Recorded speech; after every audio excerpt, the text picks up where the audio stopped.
I found out I had supposedly moved when my mail stopped coming. No goodbye notice, no forwarded letters, just an empty box where my life used to arrive. At 72, you learn to notice absences. Bills don't vanish on their own. Government letters don't forget you. When 3 weeks passed and nothing came but grocery flyers addressed to someone else, I knew something was wrong. That morning was ordinary in every other way. I made oatmeal, fed the cat, stood at the kitchen window watching the neighbor struggle with her trash bins. My knees hurt more than usual. I remember thinking I should call my daughter later, ask her if she could pick up my prescription. She'd been busy lately, but that was life. Children grow up, even when they're already grown. I walked down to the mailbox after breakfast, cardigan buttoned wrong because my fingers don't always listen. The metal door creaked. Inside were 2 envelopes that weren't mine, and a yellow slip saying delivery had been interrupted due to an address change. There was a printed note at the bottom. If this is an error, please contact your local post office. Error.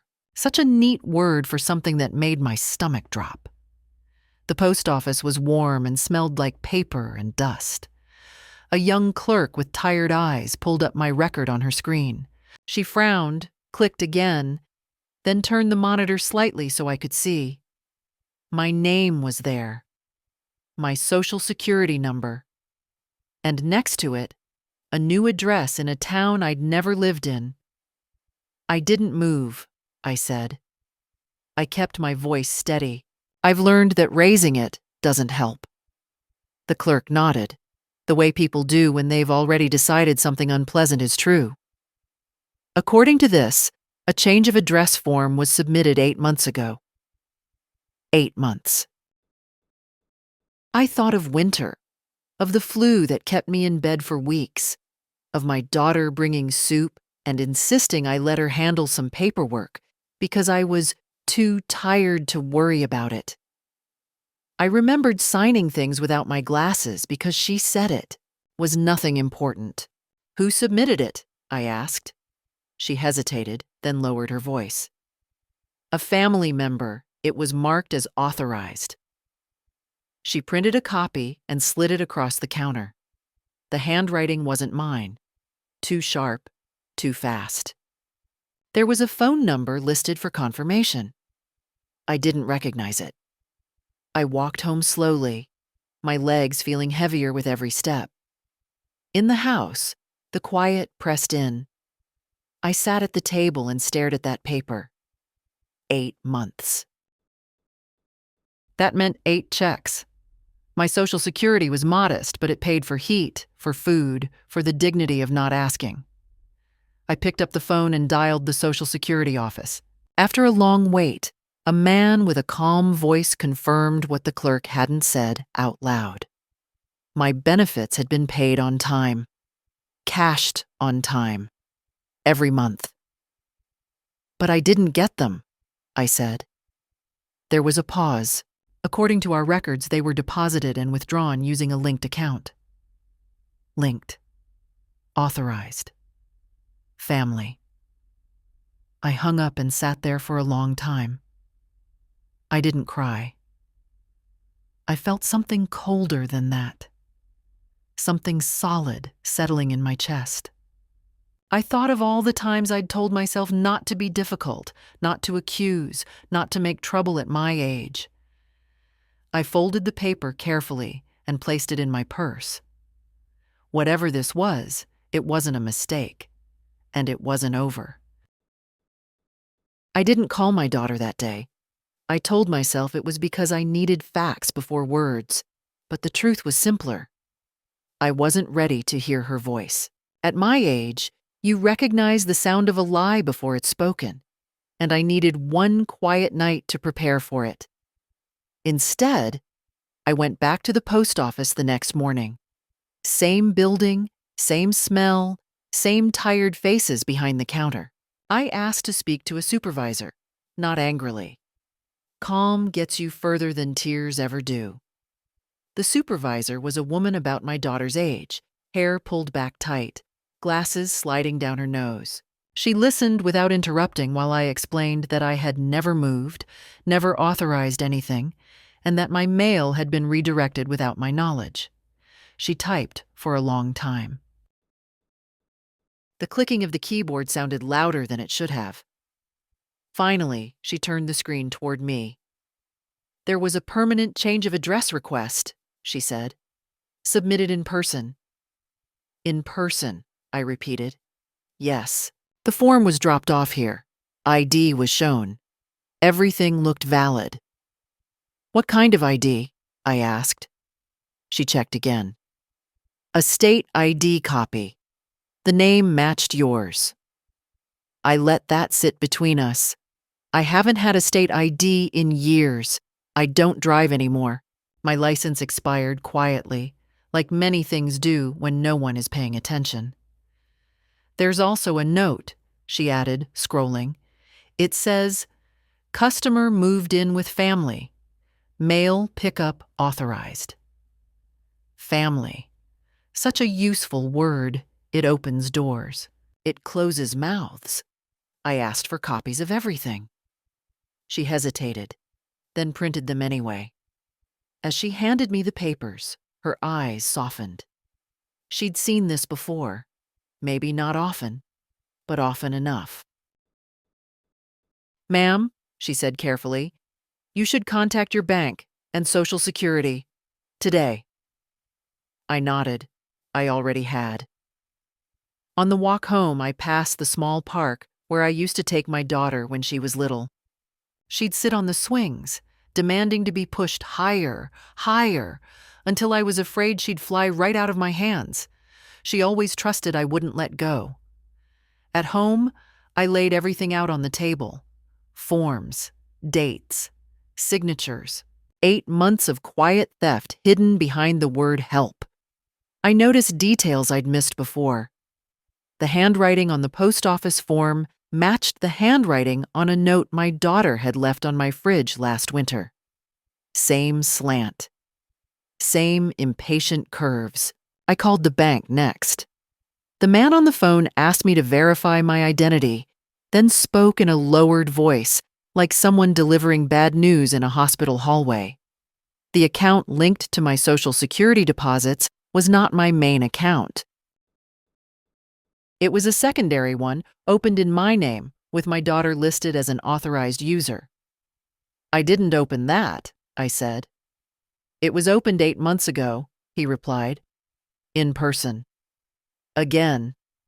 He read off withdrawals, ATM locations, grocery stores I don't shop at, a resort town I've never visited.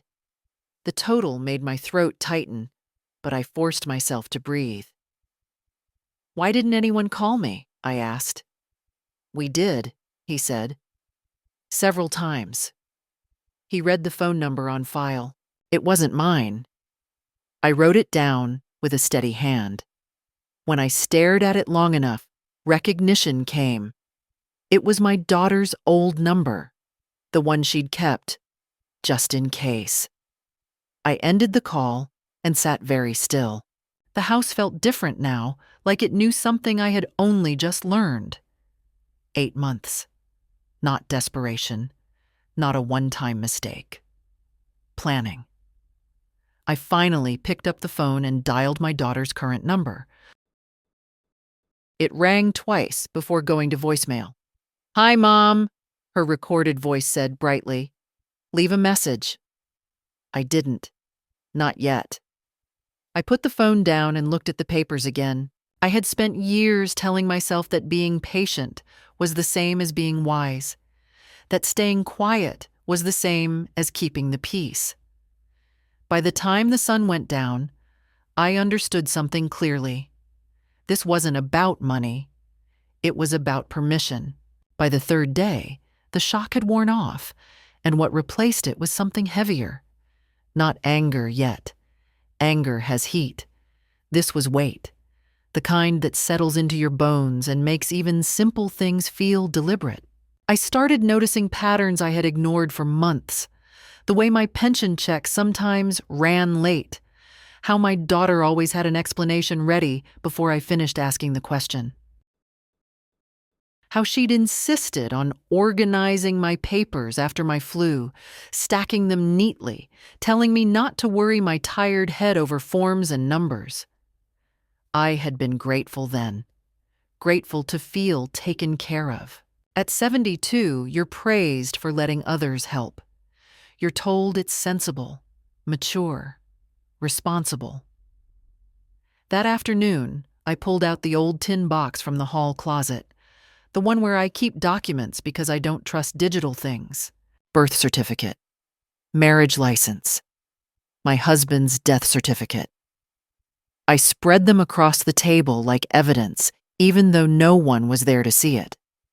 What struck me wasn't what was missing, but what had been copied.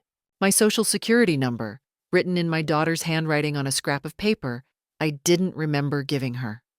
A note reminding her of my bank branch hours.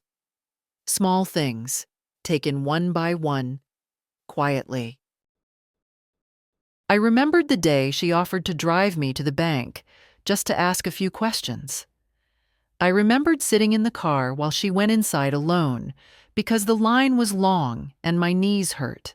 She came back smiling, said everything was sorted, said I didn't need to bother myself with it. I had believed her. Not because I was foolish, but because I was her mother. I made tea and sat down, forcing myself not to rush. Panic makes mistakes. I had lived long enough to know that. Instead, I wrote a timeline. 8 months ago, the change of address, the new account, the first missing check, the flu, the paperwork. It lined up too cleanly to be coincidence. That evening, she finally called. "Hi, Mom," she said, voice light, as if we'd spoken yesterday. "You didn't leave a message. Everything okay?" Everything okay. I looked at the phone in my hand and felt a strange calm. "No," I said. "It's not." There was a pause, not confusion. Calculation. "What's wrong?" she asked carefully. "My mail was forwarded," I said.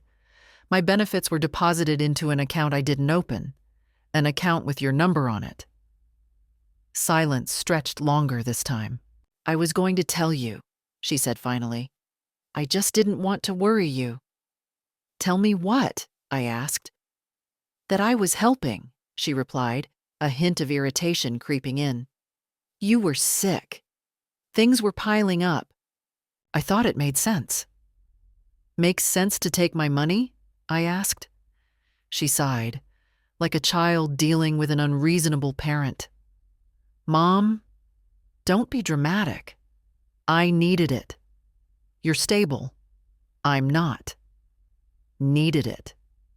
As if need were a permission slip. "How long?" I asked. Another pause, shorter now. "A while?" 8 months, I said. "That's not a while. That's a plan." Her voice hardened. "I knew you'd react like this. This is why I didn't tell you."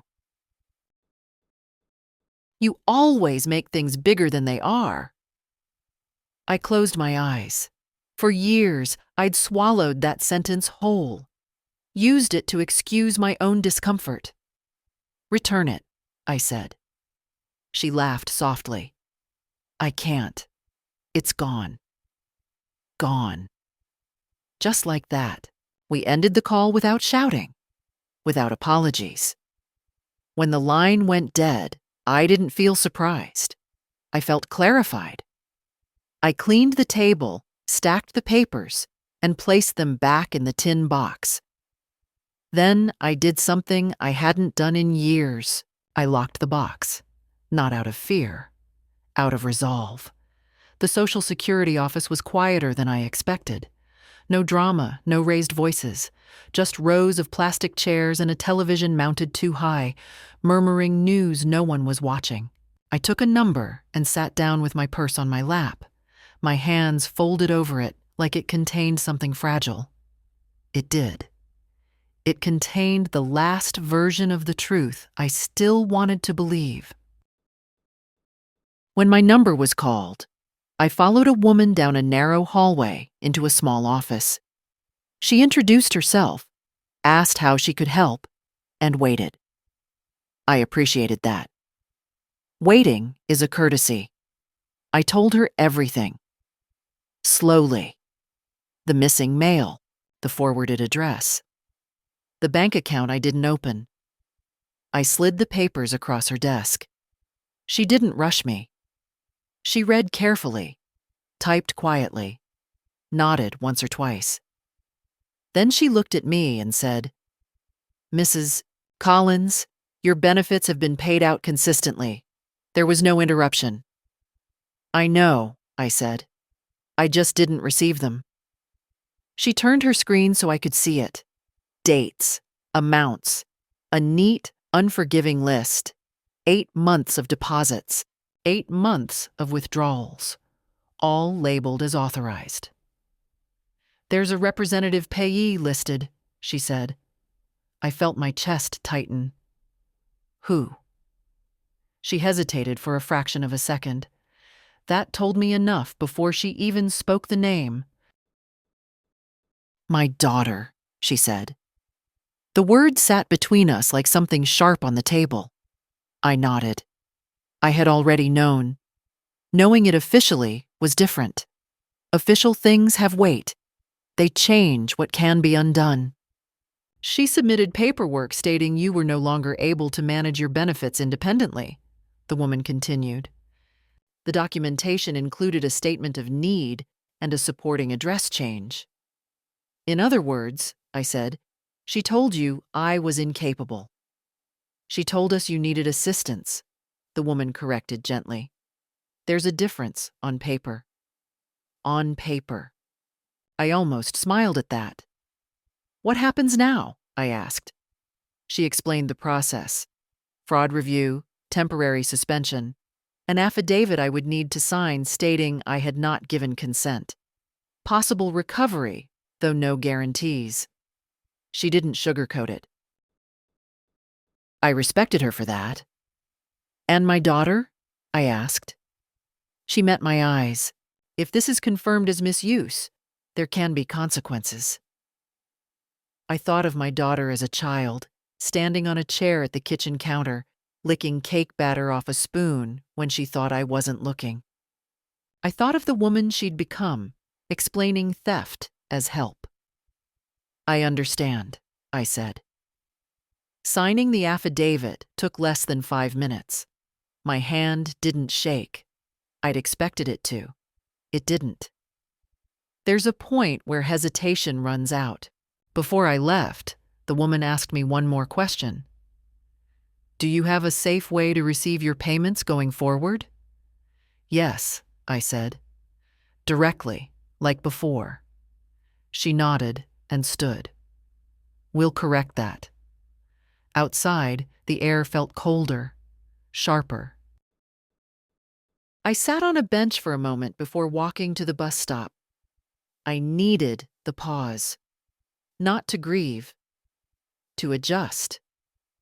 For 8 months, my life had been quietly redirected without my knowledge. Not by a stranger, by someone who knew exactly how much I trusted her. As the bus pulled up, I realized something else. This wasn't the worst part. The worst part was that she'd thought I wouldn't notice. By the 5th day, the truth had settled into my routine like an unwelcome guest who refuses to leave. I woke up, made my bed, washed my cup, and carried the knowledge with me from room to room. It didn't scream anymore. It whispered, and that was worse. People imagine betrayal as something loud, shouting, slammed doors, accusations thrown like stones. This wasn't that. This was quiet, methodical, done while I trusted. Done while I slept, while I was sick, while I was telling myself I was lucky to have a daughter who looked out for me.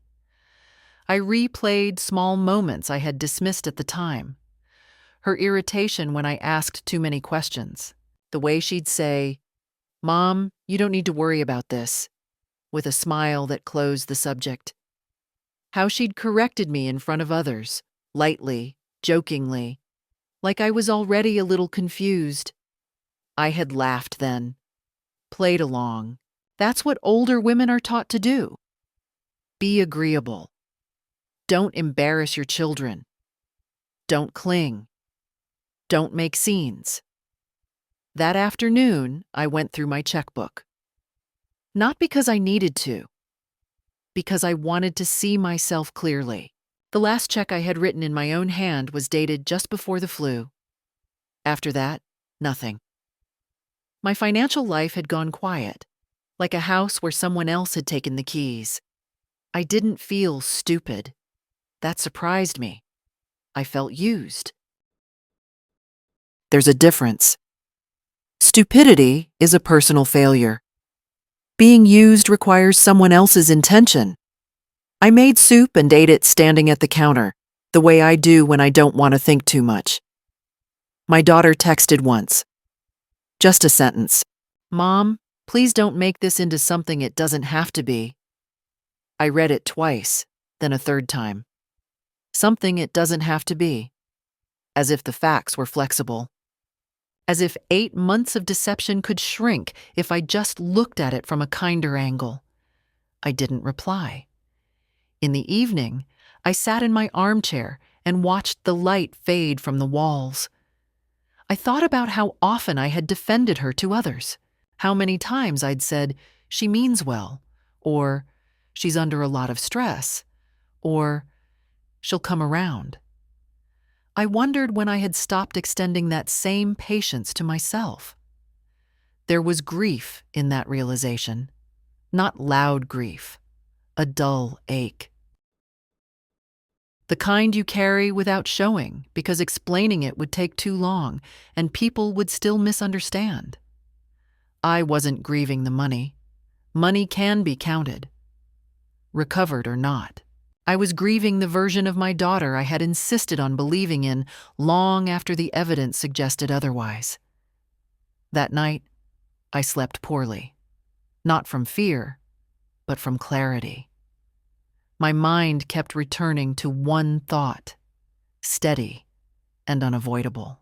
If she could do this once, quietly, carefully, without remorse, she could do it again. And then I understood something that brought an unexpected calm. Trust, once broken, doesn't need to be argued with. It needs to be withdrawn. Not dramatically, not cruelly, simply and finally. The call came early in the morning, before I'd finished my coffee. I knew it was her before I looked at the screen. There's a rhythm to a child's persistence, even when that child is well into adulthood. I let it ring twice before answering, not to punish her, to remind myself to breathe. "Mom," she said immediately, no greeting, no softness. "We need to talk." "We already did," I replied. "That wasn't a conversation," she snapped. "That was you accusing me." I sat down at the kitchen table, the same one where I'd once helped her with spelling words and science projects. "I didn't accuse you," I said. "I described what you did." She exhaled sharply. "You're blowing this out of proportion. I told you I was going to pay it back." "When?" I asked. Silence. Then, defensive. "When things stabilized. You know how hard it's been for me." I did know. I knew every story, every crisis, every reason why it was never the right time to be responsible. I had listened for years. "You didn't ask," I said. "You decided." "I'm your daughter," she shot back. "That gives me some right." "No," I said quietly. "It doesn't." Her tone changed then, softer, calculated. "Mom, listen to yourself. You're tired. You get confused sometimes. This is exactly why I stepped in. That sentence landed heavier than the rest. I'm not confused, I said. I'm clear. She laughed, short and sharp. You went to offices, filled out forms, you let strangers tell you what's best, and now you're threatening your own family. I'm protecting myself, I replied. You're humiliating me, she said. Do you have any idea what this could do to my life? I thought of my own life. 8 months of it quietly redirected. My name used as a tool. My age used as leverage. You did that, I said. Not me. The anger came back full force. So what, you're going to report me? Is that it? After everything I've done for you? I didn't raise my voice. I didn't need to. What you did for me does not cancel what you did to me. She told me I was ungrateful, that I was cruel, that no mother should treat her child this way. I listened. I let the words pass through me instead of into me. That was new. When she finally paused, waiting for me to give in the way I always had, I said the only thing that mattered. This conversation is over. She started to argue, but I ended the call. My hands were steady when I set the phone down. That surprised me more than anything. I'd spent years afraid of her anger, mistaking it for strength. I looked around my kitchen, same walls, same chair, same woman sitting in it. But something had shifted. For the first time, I wasn't negotiating my dignity. The bank called the wrong number on a Tuesday afternoon. That single mistake did what 8 months of careful planning had failed to do. It cracked everything open. I wasn't home when it happened. I was at the pharmacy, arguing gently with a machine that refused to read my card. When I returned, the answering machine light was blinking. I almost ignored it. Most messages now were sales calls or reminders I didn't need. Something told me not to. Mrs. Collins, a man's voice said, professional and uncertain. This is Daniel from Riverway Bank. We're calling regarding unusual activity on your account. Please return our call. My account, not the secondary one. Mine. I sat down slowly and listened again. He repeated the number they had dialed at the start of the message. My old number, the one I'd changed after too many robocalls, the one my daughter still had. I called the bank back immediately. Daniel was polite, almost relieved to hear from me. We've been trying to reach you, he said. We flagged a discrepancy. Which discrepancy? I asked. There are 2 accounts in your name receiving federal deposits, he replied. That's not uncommon. What concerned us was the withdrawal pattern. The primary account is inactive. The secondary one is very active. I don't use a secondary account, I said. There was a pause. Then keys clicking. According to our system, you're listed as the account holder, but the contact number belongs to a different individual. My daughter? I said. He didn't correct me. Daniel explained that the bank had called the number on file to verify recent transactions. My daughter had answered, confidently, provided security answers, confirmed activity, all without hesitation. She said you asked her to handle things, he said carefully. Did she sound surprised by your call? I asked. No, he admitted. She sounded prepared. Prepared. That word again. If you hadn't called that number, I asked, how long would this have continued? There was another pause. Longer this time. Indefinitely, he said. That was the moment it stopped feeling personal and started feeling structural. This wasn't a lapse. It was a system she'd learned to work. Forms, offices, assumptions about age and family, all aligned in her favor. Daniel asked if I wanted to formally dispute the account. Yes, I said, immediately. He warned me it would trigger a review, that it could escalate, that it might cause tension within the family. I'm already there, I replied. When I hung up, I sat in the quiet and let the truth land fully. If the bank hadn't dialed the wrong number, if one clerk hadn't used an outdated contact, my daughter would still be collecting my checks. Calmly, comfortably, without urgency. The mistake wasn't hers. It was theirs. And it had saved me. That evening, my daughter texted again. Short this time. The bank called me. What did you tell them? I didn't answer. Some explanations don't deserve a response. Some consequences don't require an argument.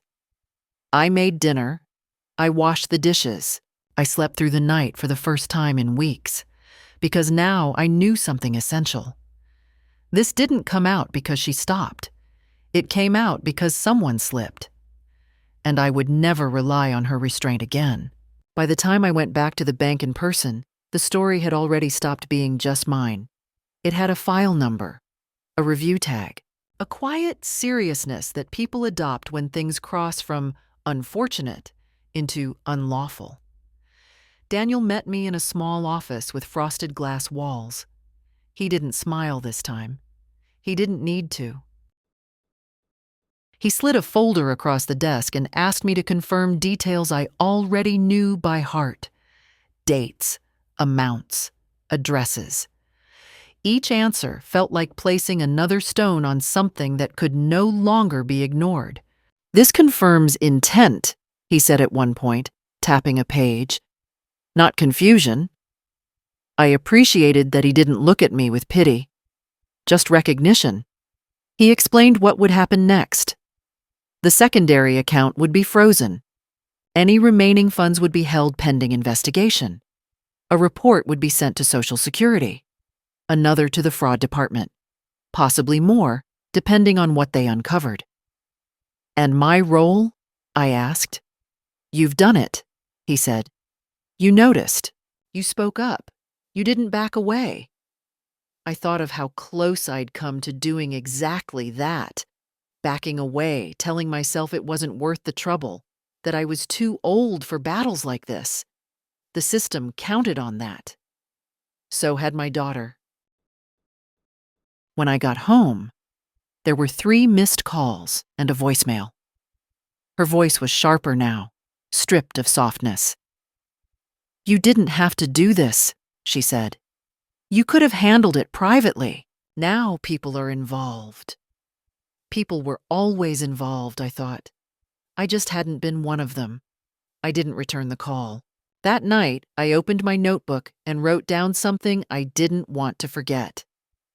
How easily authority shifts when you stop apologizing for existing. How quickly the tone changes when you stop framing harm as misunderstanding.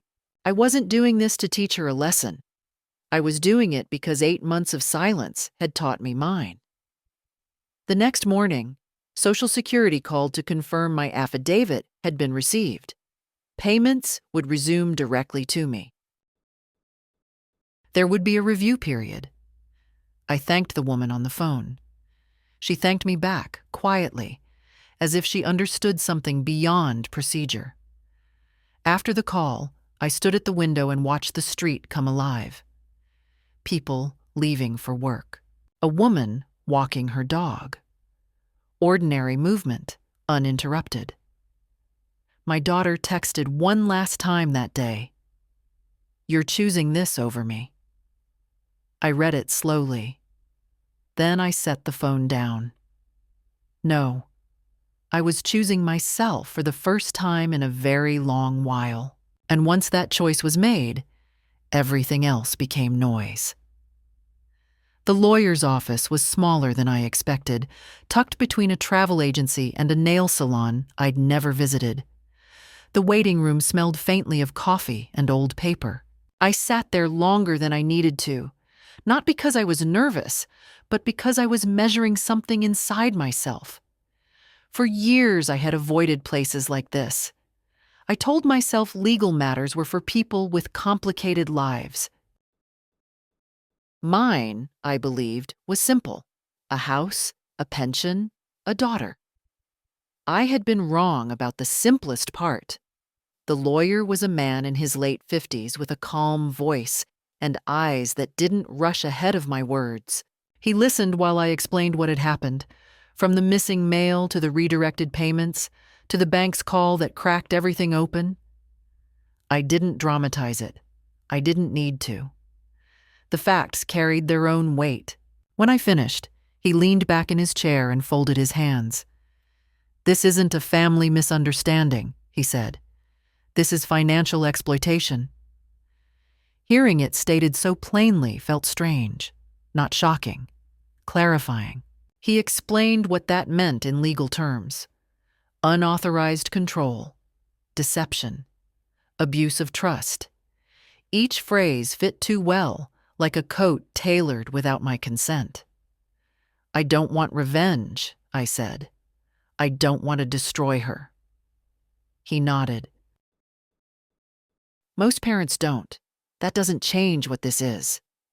We talked about options, formal complaints, protective measures, what I could do to prevent this from happening again, regardless of how the investigation ended.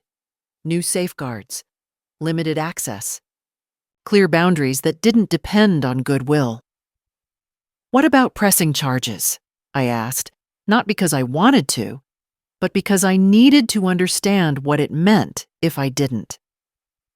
"That decision may not stay entirely in your hands," he said gently. "Once institutions are involved, they follow their own obligations." I thought of my daughter telling me I'd embarrassed her, as if shame were worse than theft. I thought of how easily she had spoken for me, signed for me, spoken over me. "I understand," I said. When I left the office, I didn't feel empowered. I felt sober. There's a difference. Empowerment can be intoxicating. Sobriety is clear-eyed. At home, I made myself lunch and ate slowly. I noticed how quiet the house was, without my phone lighting up every few minutes. I had muted her number that morning. Not blocked, just quieted. It felt appropriate. I sat at the table afterward and wrote down rules for myself.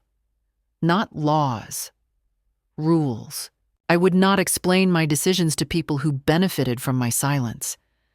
I would not confuse guilt with responsibility. I would not trade security for the illusion of harmony.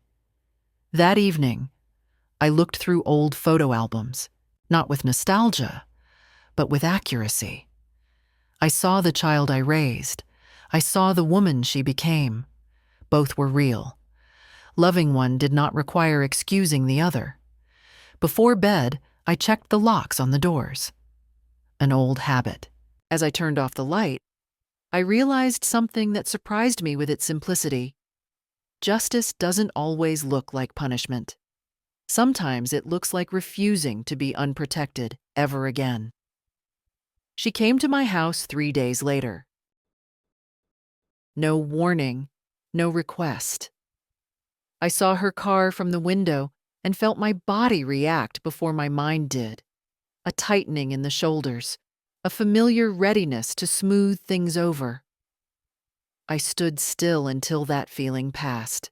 Then I went to the door and opened it. She looked tired, but not remorseful. There is a difference you learn to recognize. Remorse bends a person inward. Fatigue just makes them impatient. "We need to talk," she said, stepping forward as if the doorway still belonged to her. "We can," I replied, not moving aside. "But you're not coming in angry." She scoffed, but stayed on the porch. That alone told me something had shifted. A week earlier, she would have brushed past me without asking. "This has gone too far," she said. "Banks, lawyers, government offices. Do you have any idea what people think?" "I know exactly what happened," I said. That's enough for me. She crossed her arms, a gesture she used as a teenager when she wanted to look older than she was. You didn't have to involve anyone. You could have talked to me. I did, I said. You laughed. Her mouth tightened. I was stressed. You were prepared, I replied. There's a difference. She tried another approach then, softer, wounded. I'm your daughter. I made a mistake. Mothers forgive. I looked at her carefully, really looked, and realized how long I had been confusing forgiveness with surrender. Forgiveness doesn't require me to pretend it didn't happen, I said, and it doesn't require me to hand you the opportunity again. Her voice rose. So what now? You're just cutting me off? I'm setting boundaries, I said. I should have done it years ago. She shook her head, disbelief mixed with anger. You're choosing rules over family. No, I said. I'm choosing reality over fear. That word stopped her. Fear. She knew it was true.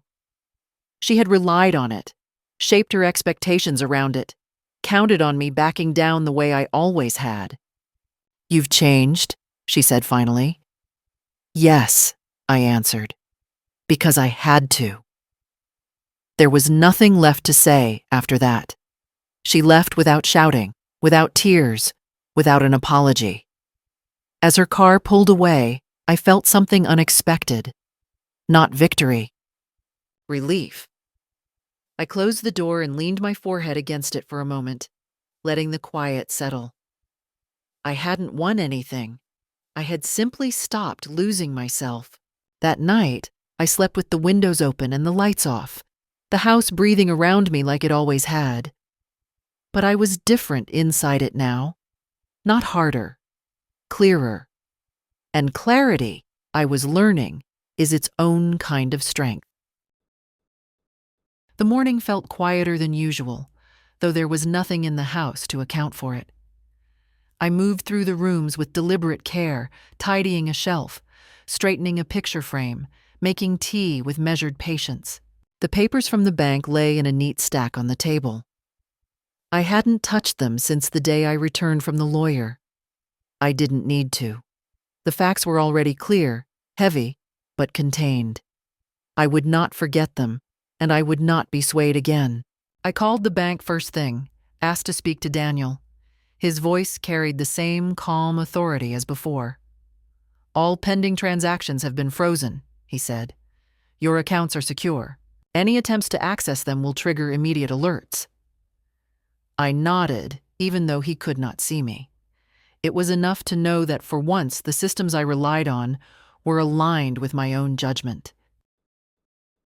The balance of control had shifted, finally and unmistakably, into my hands. Next, I went through every remaining form in the folder from Social Security. I confirmed each date, each deposit, each withdrawal. The pattern had been clear from the beginning, but seeing it organized like this, in black and white, made it undeniable. 8 months of quiet misdirection, 8 months of assumed compliance, 8 months that had been my responsibility without my consent. The meticulousness of it had been deliberate. There was no accidental error. There had been a plan, and it had depended entirely on my passivity. By mid-morning, I drafted letters to the bank, to Social Security, to my lawyer. I did not intend to escalate beyond what was necessary, but every word was deliberate, every statement precise. I would not leave ambiguity for her to exploit. The message needed no anger, no flourish, only clarity. My rights, my boundaries. The protection I had waited too long to claim. For years I had believed that patience and quiet endurance were virtues. Now I understood that endurance without assertion is only vulnerability. I spent the afternoon organizing my finances in ways I had postponed for decades. Account statements, investment summaries, bills, tax records, all sorted, all cataloged, all controlled. I made notes for myself about limits, authorizations, and notifications. The work was tedious, but it carried a satisfaction I had not felt in years. Each completed sheet, each reconciled statement, was a reminder that I was no longer invisible.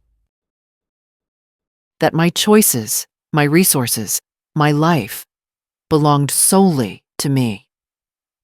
In the evening, I prepared a simple meal and ate in silence, listening to the quiet hum of the refrigerator and the occasional rustle of the wind outside. The house felt different now, not because it had changed, but because I had. I had learned to inhabit my space fully, without anticipating or excusing the encroachments of others. I had discovered that authority is not only claimed by position, but by willingness to enforce boundaries and protect oneself. Before bed, I wrote in my journal, not a complaint, not a litany of wrongs, but a record of steps taken, decisions made, and lessons learned. I reflected on the difference between forgiveness and surrender, between compassion and vulnerability exploited. The pages became a map for the days to come, a reminder that I could live with dignity and clarity, without fear of manipulation. As I turned off the light and listened to the quiet settling around me, I felt an unfamiliar sense of calm. It was not triumph nor vindication. It was the steadiness that comes from finally acknowledging reality, facing it clearly, and choosing how to respond. For the first time in a long while, I was not defined by the expectations or actions of others.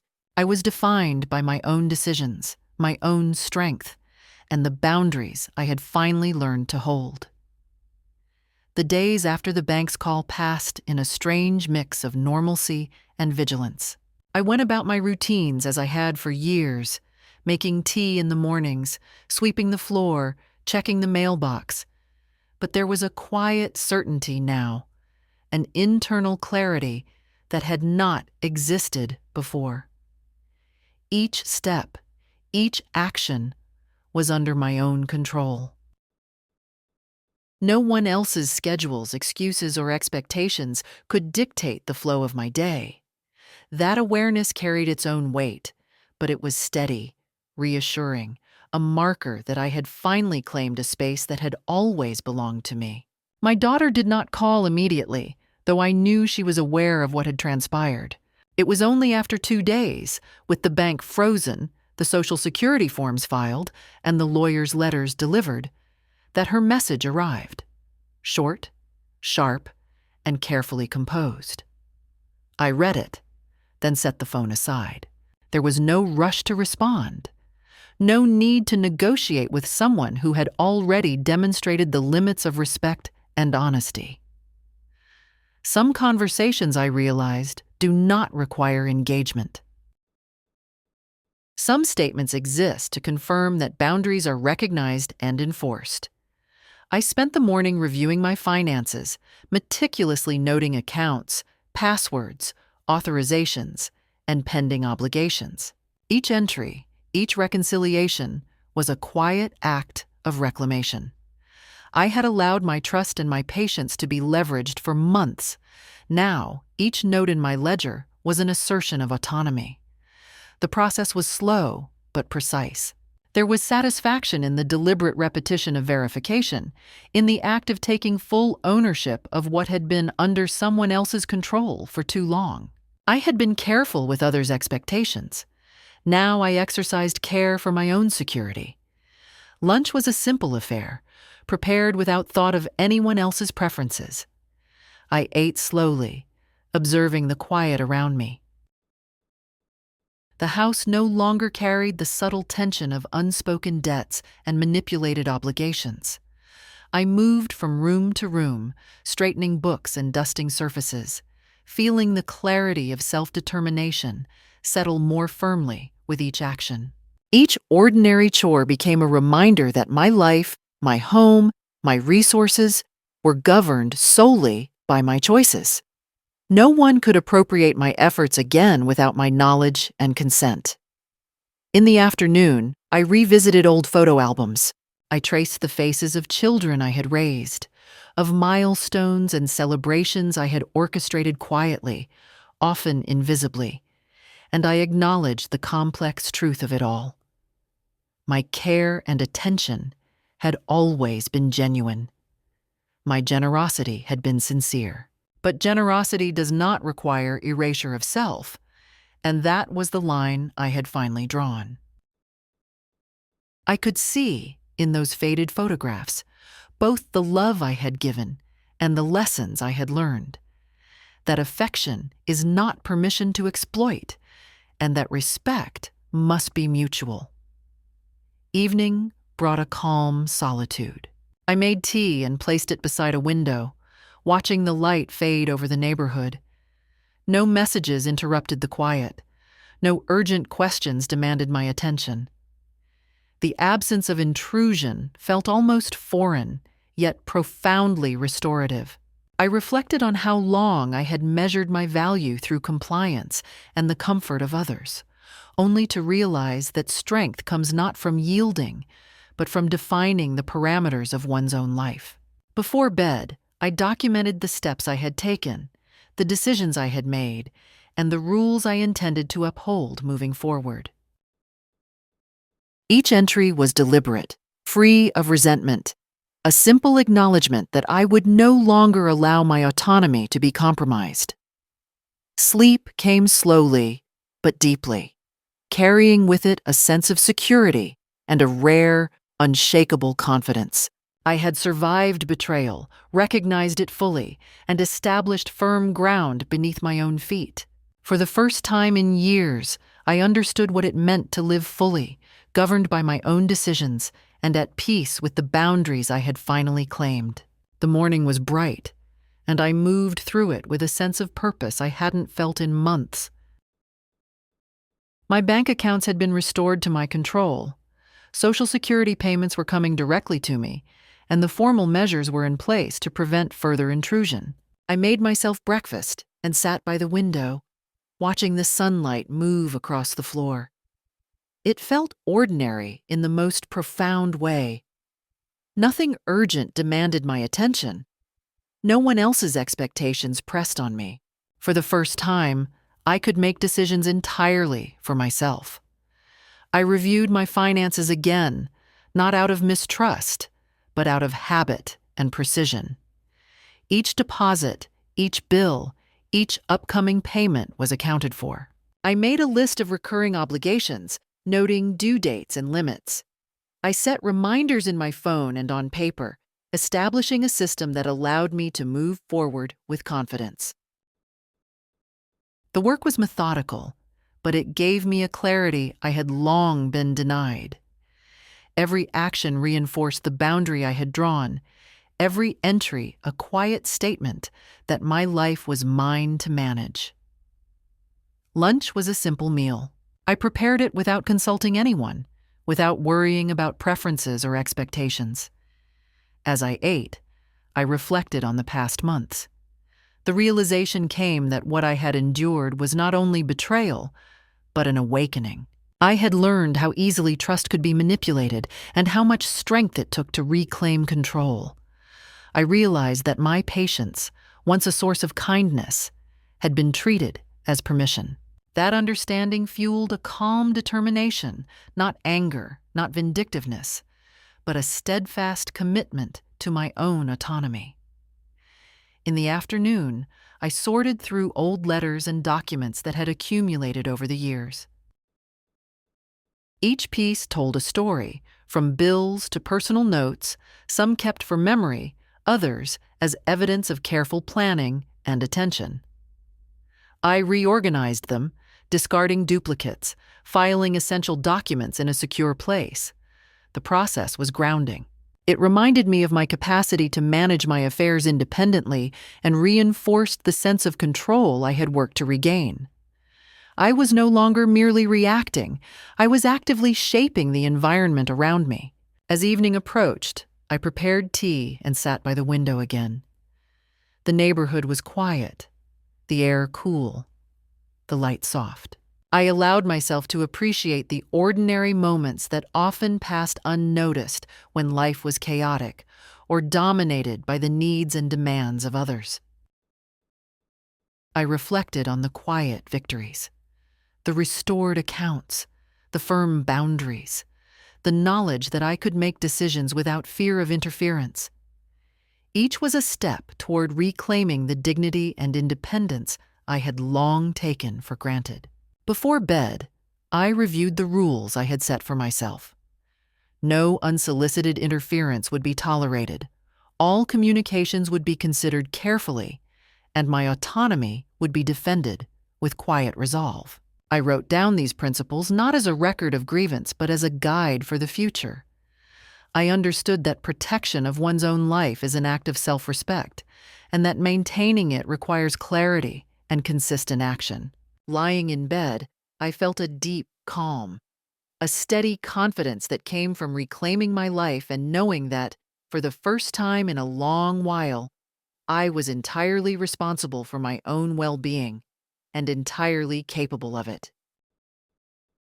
The quiet of the house settled differently that morning. It was no longer the familiar silence that follows routine. It was the calm of control, of knowing that the life I lived was entirely my own to govern. I moved through the rooms with a deliberate pace, noticing details I had once ignored. The sunlight pooling across the carpet, the way dust motes drifted in a shaft of light, the faint creak of the floorboards as I walked. Ordinary things, yet imbued with a sense of affirmation, because they belonged to me, observed and managed on my own terms. I spent the morning reviewing my personal ledger, a meticulous account of recent deposits, payments, and transfers. Every entry was accurate, every obligation accounted for, every potential intrusion foreseen. The process was methodical, almost ritualistic, yet each step reinforced a sense of autonomy I had not felt for years. For the first time, I could reconcile the past months not with anxiety or fear, but with precision and certainty. My finances were mine. My decisions were final. No one could override them. The realization was liberating in its simplicity, a confirmation that control could be claimed without drama, without confrontation. By midday, I prepared a simple lunch and ate in deliberate quiet. I allowed myself to savor each bite, noticing textures and flavors that I had often taken for granted while preoccupied with accommodating others. The small acts of self-care became symbolic, reminders that my well-being was no longer subordinate to another person's plans or desires. Each sip of tea, each bite of bread, was an affirmation that I had the right to occupy space and time entirely for myself. In the afternoon, I revisited old journals and letters. I read them slowly, reflecting on decisions I had made, kindnesses I had extended, and moments I had overlooked in my own life. The words reminded me that generosity is not measured by what others take, but by the strength with which it is offered, and that protecting oneself does not diminish that generosity. I carefully organized the documents, filing important letters securely, discarding irrelevant notes, creating a system that reflected my capacity to manage and protect my life. The act was grounding, a tangible representation of order restored and independence reclaimed. The late afternoon sun cast long shadows across the floor as I sat by the window with a cup of tea. The neighborhood hummed quietly in the distance. I observed the world moving without me having to respond to it, without any obligation beyond my own needs and desires.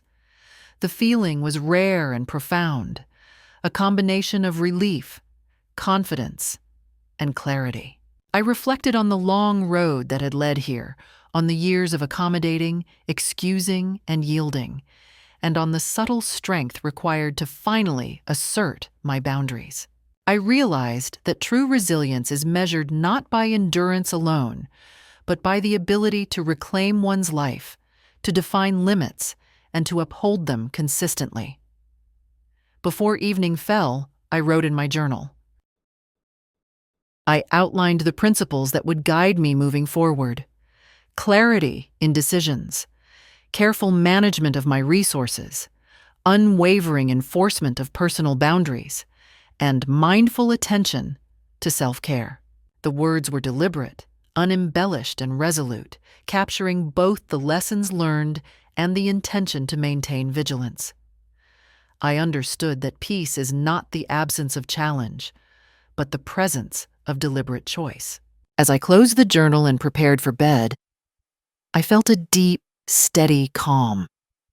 The house was quiet, the world outside continued on its own rhythm, and within these walls, I was fully present, fully capable, and fully myself. The last letter from the bank arrived on a quiet afternoon, slipped into my mailbox without ceremony. I opened it at the kitchen table, read it once, then folded it neatly and placed it with the others. The review was complete. The accounts were secure. The matter, as far as the institutions were concerned, was resolved. There would be no more calls, no more forms, no more explanations required from me. What remained was not paperwork, but life.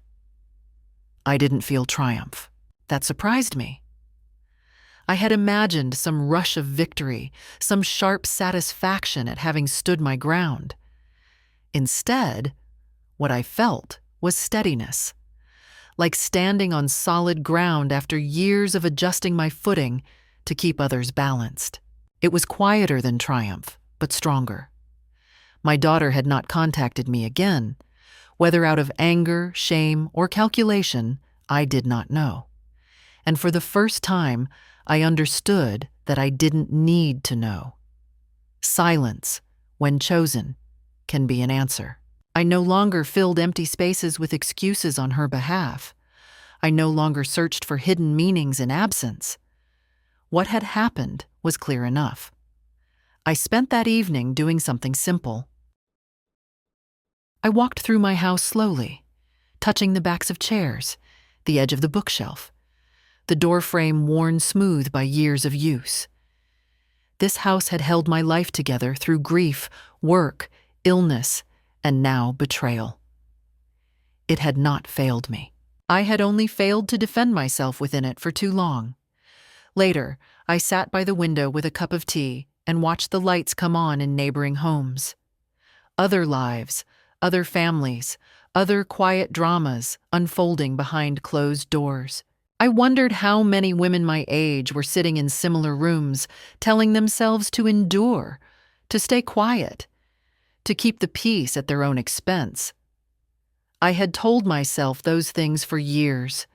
They had almost cost me everything that was still mine. I am 72 years old. I am not confused. I am not helpless. I am not obligated to sacrifice my safety, dignity, or independence to maintain the illusion of family harmony. Love does not require silence in the face of harm. Age does not erase the right to say no. That night, before turning off the light, I wrote one final sentence in my journal. Not for records, for memory. I chose myself, and nothing fell apart that wasn't already broken. If you are reading this and something in it feels uncomfortably familiar, don't dismiss that feeling. Pay attention to it. Ask questions. Look at your papers. Trust your instincts even if others tell you not to. Especially then. And if you think this story might help another woman find her footing, don't keep it to yourself. Speak. Share. Say something. Silence only protects the people who misuse it.